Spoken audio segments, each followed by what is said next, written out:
Hey there, I've got a gluten-free pie crust that has just come out of the oven.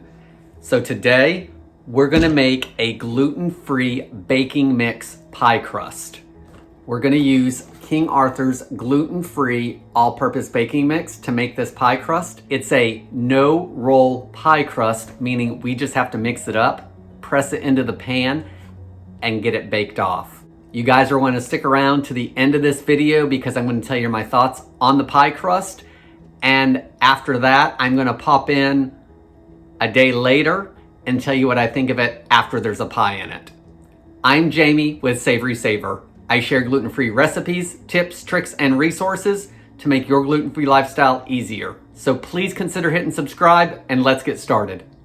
So for this recipe, the ingredients you're going to need are 3/4 cup almond flour, a 1/2 cup of the gluten-free all-purpose baking mix by King Arthur, 1/3 cup of sugar. So this is going to be a sweet pie crust, so it's going to be good for your sweet dessert pies.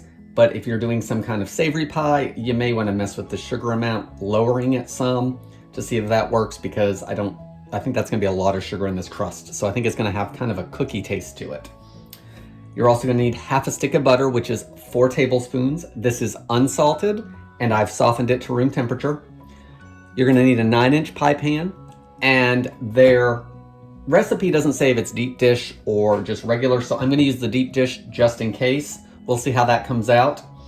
And you're going to need to grease that, so whatever you prefer. When I'm baking and I want good coverage, I actually like shortening. Personally, this is what my mom used for years, and so I do use this occasionally. I don't like the spray because I feel like it's not as uniform in coverage. So I'm going to use this, but use the grease of your choice. So let's get started on it. Okay, so I'm just going to grease my pie dish all around the sides.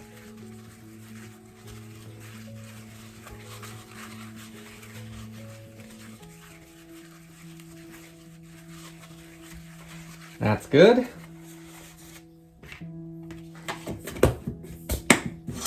That off to the side. Put our crust off to the side. I've got a medium-sized mixing bowl, and we're gonna see if it's way too small for what I need to do. But I'm hoping that it's a good size. So I'm gonna take my almond meal or almond flour along with my baking mix and my sugar. I'm gonna take a whisk, and I'm going to whisk it all together for a minute to get everything blended well.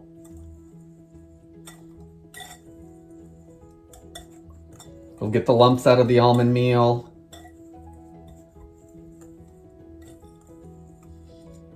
It's going to redistribute all those gluten-free items in the baking mix.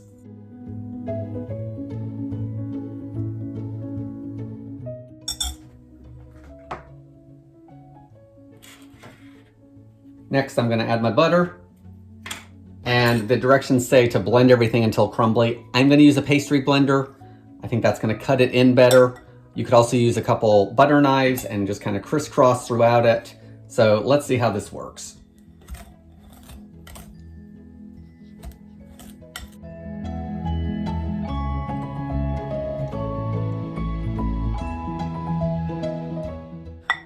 Okay, I've been mixing it for about 2 minutes now. It's starting to be pretty crumbly. I'm going to do it for another minute or so because along the sides it looks like it's not quite as uniform as the rest of it. So I'm going to try to incorporate some of those dry ingredients into the butter.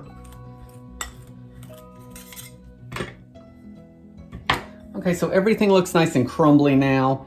That took about 3 to 4 minutes.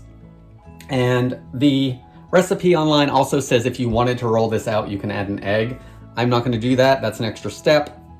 So I think with this, I'm just going to press it into the pan, making it no roll. So let's put it in there. It says to use your hands or fingers and to press it into an even layer. So I'm going to start pressing it out, working it up the sides, and we'll see how uniform the coverage we can get and how high up this deep dish we can get it.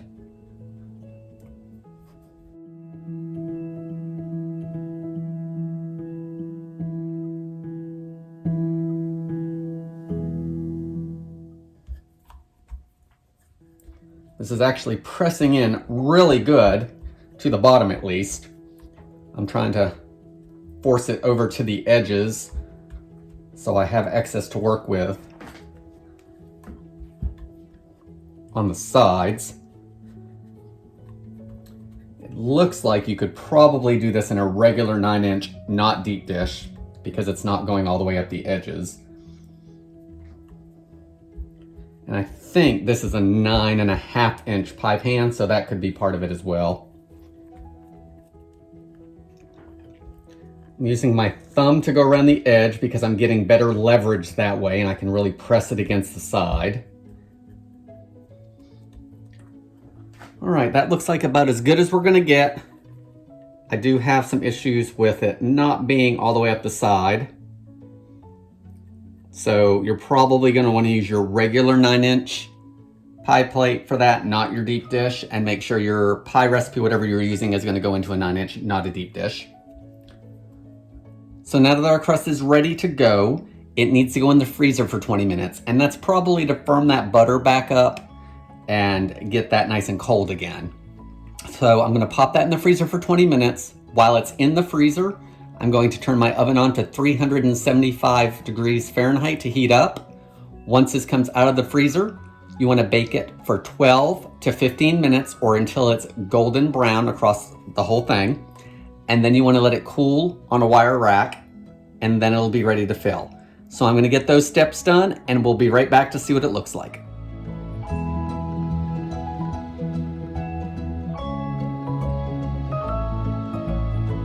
So the pie crust has come out of the oven, and here are my initial thoughts on the pie crust.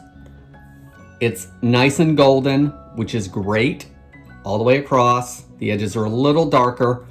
I baked it for 14 minutes. The recipe called for 12 to 15 until it was golden, and I did it for 14 and it looked good, so I took it out. The one thing I do not like is it just says a 9-inch pie plate. It does not say if it should be deep dish or not. We use deep dish to see how it would work. Obviously, a regular 9-inch pie crust is what this is for. So if you have a deep dish, you may want to adjust the amounts a little bit. Maybe a couple tablespoons more of each of the baking mix and the almond flour, and maybe an extra tablespoon, half a tablespoon to a tablespoon of butter. I would leave the sugar where it is. And see if that gives you a deep dish amount. For this, you have to let it cool completely, and then you can put your filling in. So I'm going to make a chocolate cream pie, and so I'm gonna mix that up and put that in here. If you wanna see the video on that, I will link to it below, so check that out. There's also other pie crust recipes that I have that are gluten-free that you may want to check out as well. If you don't want this pie crust, I have a vanilla wafer crust that is gluten-free, as well as an oat flour pie crust. So check those out as well. So I'm gonna get my pie made, get my pie put in here, and I'm going to jump back in for a short video to tell you what I think after it's cooled and there's a pie in it. Okay, so it's the next day. I made a chocolate cream pie using the gluten-free baking mix pie crust that we just made yesterday. And if you want the chocolate cream pie recipe, it will be linked down below, so check that out.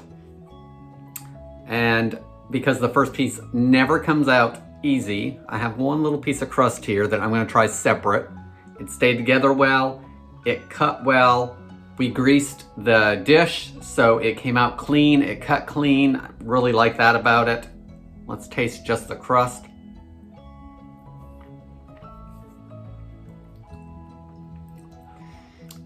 The crust tastes good. It has a shortbread / sugar cookie taste to it. It is very sweet for a pie crust.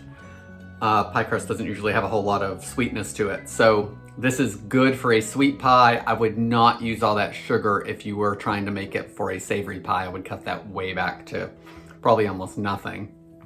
So let's give it a taste with the chocolate.